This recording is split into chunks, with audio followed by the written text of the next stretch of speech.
A sharp fall, we were told to expect by Jeremy Hunt, the Chancellor, only a few weeks ago. Today's inflation numbers show anything but.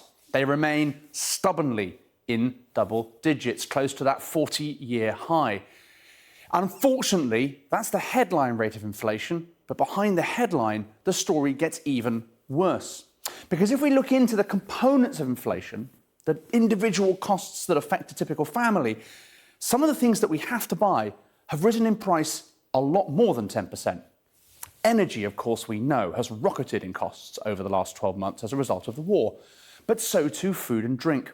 At more than 19%, the cost of a typical weekly shop has dramatically increased. Let's put that increase in food costs into context. It is literally higher than it's ever been in my lifetime. The result of this is not only that an average weekly shop is significantly more expensive for a family in the UK now, but also that the kinds of things that families who have to buy when they're shopping on a budget are often the ones that have increased in price the most. Some examples: garden peas, more than twice as expensive as they were in a supermarket this time last year. Peppers, again, almost twice the price. Even really routine things like cream crackers and oil, fruit juice. These aren't luxury purchases. These are the staples that we use to fill our fridges and our larders. And the result of these kinds of price increases mean that many families are really starting to struggle. No wonder then that so many are having to have recourse to food banks and other forms of support. Likewise, support required for energy. And remember the good old days when a typical household paid about £1,000 a year for their energies?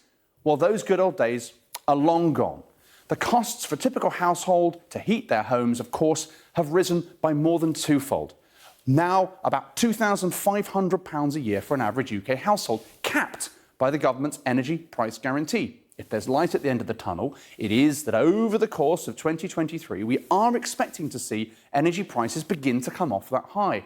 Forecasters are now suggesting that by the end of the year, an average household's energy bills would have come down to closer to £2,000.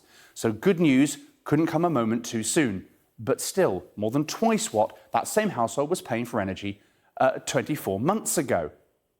So much for the big picture. The challenge, of course, is particularly acute for households on lower incomes and the just about managing.